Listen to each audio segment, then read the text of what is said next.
Everyone is connected to art in some way. Whether it is by creating it or being surrounded by it, art has a way of impacting everyone's lives. But it starts when we are young. Teenagers are known for being creative and involved with the arts. But what inspires them? What makes them want to create art? And how do they see art compared to the rest of the world? I got into the arts in the 7th grade. It just happened spontaneously. Like, no one ever really encouraged me to do it. At that time, I only drawed comic book / anime characters because that's all I really watched at the time. Whenever I saw a certain picture or snapshot, I had to make my drawing look exactly like it. So when it never came out, I would just crumple it up, start over, but I could never imitate it to that degree. So I just said, if I can't complete it 100%, I'll just do it in my own style. So I not only finish it, but it gives me more of a sense of individuality. I was introduced to art through literature. My school was hosting a 25K reading contest, and there was a prize. I had a lot of free time, so I just thought maybe I should enter. I started to read a couple books here and there, but I started to enjoy the reading process. I ended up winning the contest. I just continued reading and I started writing my own short stories. Writing is important to me because growing up I was bullied sometimes, so I was very shy and I kind of kept to myself in my own solitary space. So when I wrote, I kind of wrote me as different characters doing different things in different worlds. And then through writing, I think I gained confidence to start opening up more to people, because if I'm writing about a character being confident, I guess somewhere inside me I was confident too, so there was no point in being shy and reserved. In 3rd grade, when this 4th grade girl bullied me, she used to take my artwork and, throw it, but I didn't really let that bother me because I didn't care really if she said my art was bad, because I knew I was good at it. To overcome my fears of letting people not bother me, it was difficult, but over time I did learn to not listen to what people had to say about how my drawing was. And I entered this art competition at the Poughkeepsie Library. For the competition, you had to read the book Fahrenheit 451, and you had to make a drawing based on one of its themes. And I only gave myself 2 days to do the actual drawing. My art was raw compared to their refined art. I didn't win the contest and I was very, I was embarrassed. But that made me serious. My shortcoming made me serious about art.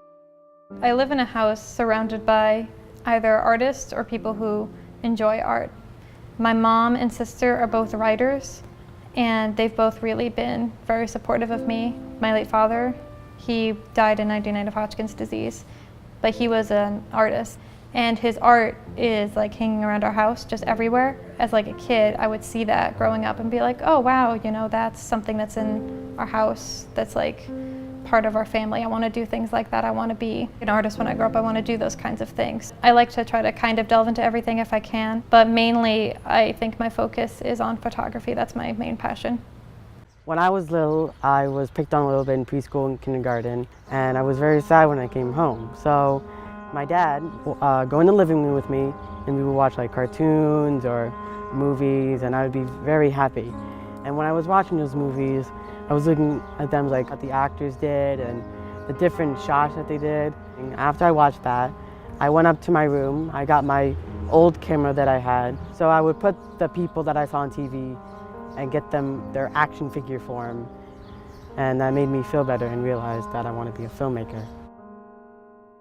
There can be no universal definition of art because everyone has a different interpretation of it.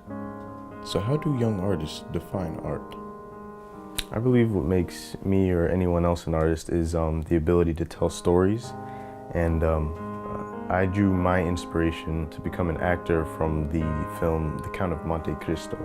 It was in that film that I saw that an actor can tell a story by not only verbally but using facial expressions, intonation, and body language. And I just found I thought it was really interesting how someone can tell one story in so many different ways.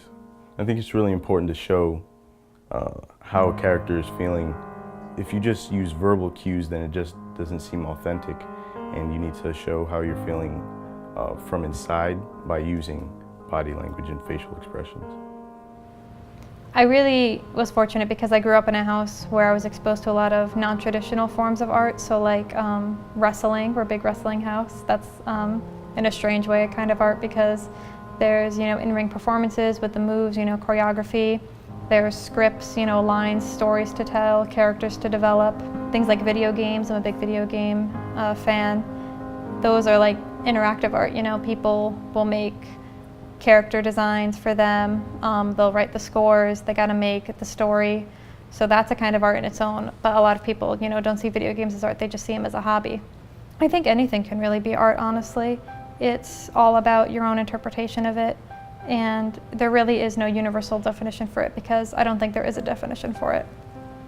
When I listen to music, music just gives me a whole nother perspective of what I see. Like when I put in music, everything changes. The ground changes, the whole world changes, just everybody changes, everybody's just so happy. Music is just the life of everything, if you ask me. Music puts me in my own world because it just takes me out of a whole lot of things that I don't want to be in. Like if I'm in a comfort zone that I don't want to be in, it takes me out. If I just put my headphones right in, I just take everything out and I just listen to the music. Music, it's just everything. Imagine your life without art. How would the world look different? Would your life still be interesting?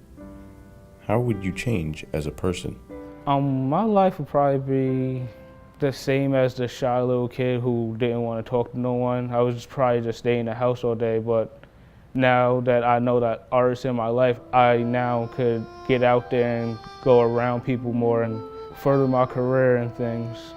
But without art, I don't think any of that's possible. To be honest, I don't know. I don't know where I would be without art right now. I really don't know where I would be at right now because music just inspires me to do better all the time. So if I'm feeling down or I feel like I just want to give up on something, I just listen to music and it just brings me back up and inspires me to do what I need to do. I'm always creating, so if I wasn't doing that, my brain would be like silent all the time. I would be like a mindless zombie or like a robot. I wouldn't do anything, and I wouldn't be human. If the arts didn't exist, I wouldn't be human. Whether it just happened spontaneously or been in their lives since they could remember, whether it has been used to overcome or to change perspective and escape, whether it inspires you or others, when art enters a youth's life, it takes effect. Maybe you don't notice it at first, and maybe art won't be a lifestyle you choose, but art puts you in the moment, and that moment may last a lifetime.